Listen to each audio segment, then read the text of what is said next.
I just tried recording a video talking about Lich Shake, like number 5, but as anyone who's played the game knows, Lich Shake is kind of a troll fight.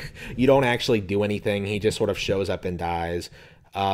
Maybe there's some stuff to talk about, like, character-wise when it comes to, like, Travis and the introduction of Henry and, like, Sylvia's reaction to this. Like, that's kind of the thing I noticed on stream is that, like, maybe I should just maybe I should just talk about Wolodarski.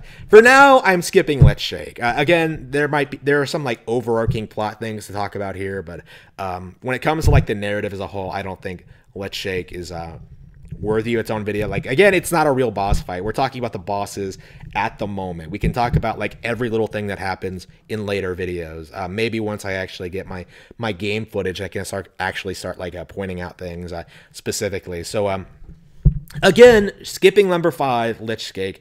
Let's go on to number 4, Volodarski and his hot as fuck magician assistants.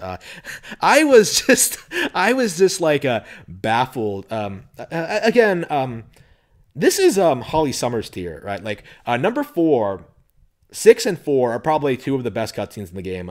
Probably for very different reasons. Again, like Holly probably had a better send off, but Volodarski has a really good, interesting opening cutscene. One of my favorites in the game. Sylvia takes you on a date. You go down there.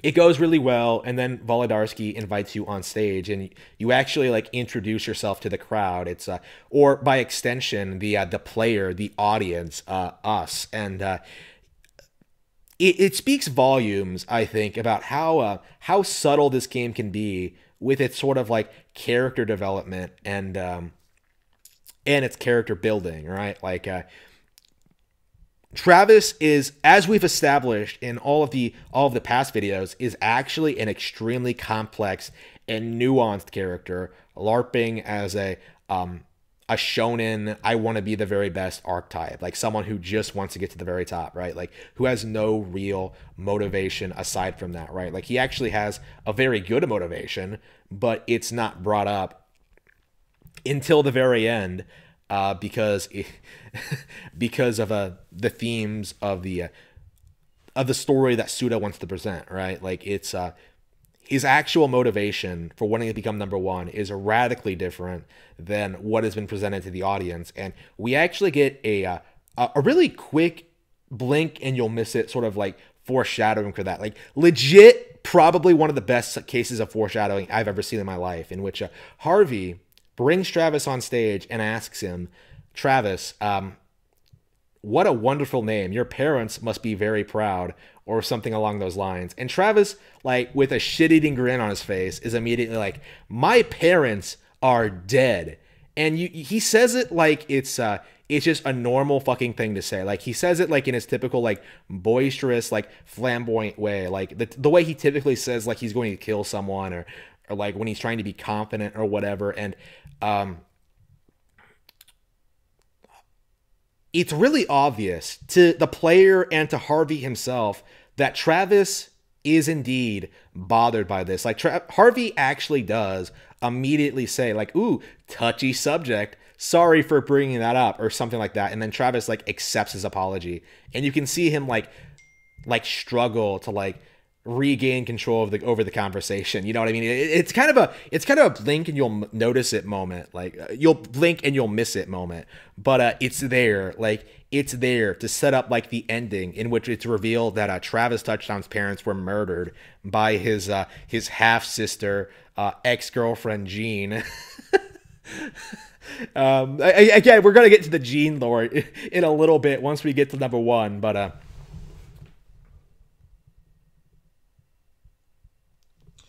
we're going to get to Jean when we get to number 1, but again, this is a really good example of how Travis treats like issues in his life. Like he just kind of ignores them. He just tries to escape from them. He just tries to partake in escapism, like hentai, video games based on hentai, and UAA ranking fights. Like this is how he's escaping from his problems, right? Like through this sort of attitude and behavior. Like problems, no, my parents are dead, but it's not a big deal. Like That's kind of his mindset on it. And he becomes so focused on like running away from his problems, he sort of forgets that they're even a thing to begin with. Like he becomes so intent on becoming the best, on becoming number one, he sort of forgets to acknowledge that like why he's trying to do this very specific thing to begin with. He's in pursuit of a goal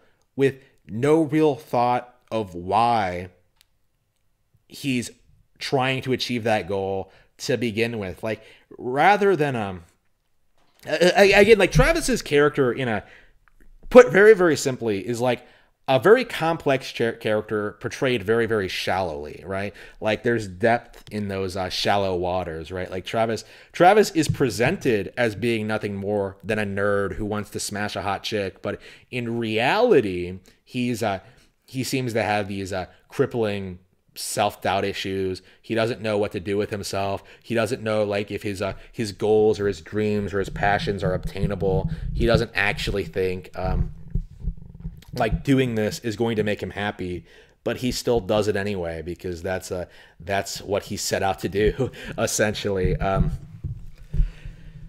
Volodarski brings that out in a very very very very clever way. I love that subtle bit. Again, there's a lot to talk about when it comes to this fight in particular, like especially when it comes to like Sylvia and Travis's relationship. I'm kind of struggling to like should I be talking about like Sylvia in these things, because like I think I've talked a little bit about Sylvia already, how she like progressively goes from like cold to hot to cold again, like distancing them herself, like not even showing up, and it culminates in this fight, I think, in which Sylvia straight up invites Travis on a date, implies that she's falling for him, and then sort of just stops talking to him, like has other agents come in and like communicate on her behalf about what's going on with the whole situation, like what his next fight is, like what he needs to do next, and things like that. Things that she previously did, she mysteriously like backs off after that sequence. And again, we don't really know why. There's a lot about Sylvia we don't really understand. I would say like out of all the characters in the cast, we know very, very little about her. Like in part because like we know so many weird things about her past. Being married to Henry, running the UAA as a scam, really weird things that don't really make a whole lot of sense, right? There's a lot about Sylvia that doesn't really make a whole lot of sense, but and again, we don't know exactly why she stopped associating with Travis after Fight 4, after seemingly being so like into him. Like she really does come off like she's really really happy to be with him there. It's really it's very disconcerting. It makes no fucking sense. It makes no sense, but that's what makes it compelling, right? Like it makes it like great storytelling, I think, because it really makes you wonder like what she's trying to do. It doesn't come off as like inconsistent in like character traits or like motivations or anything like that. It just comes off as like this bizarre thing that happens. You know what I mean? Again, Sylvia is a great character, but I'm not really sure if I really want to go into depth talking about her specifically. In this case, this is supposed to be about Volodarski.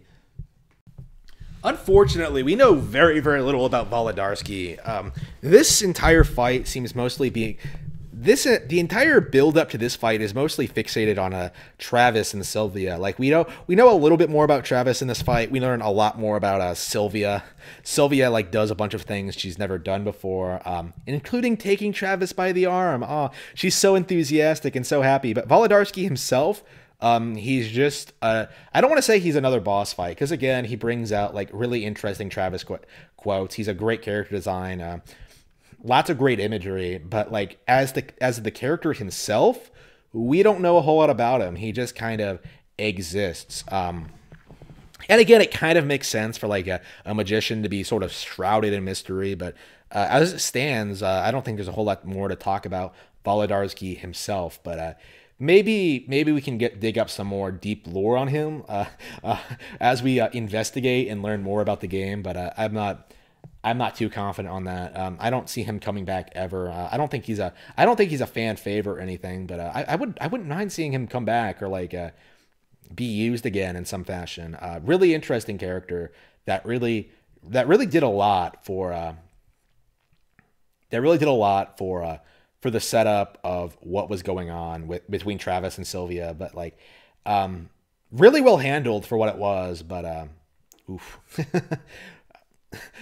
The way I'm talking, it makes it sound like I'm disappointed, but no, I really love this fight, and I really love No More Heroes.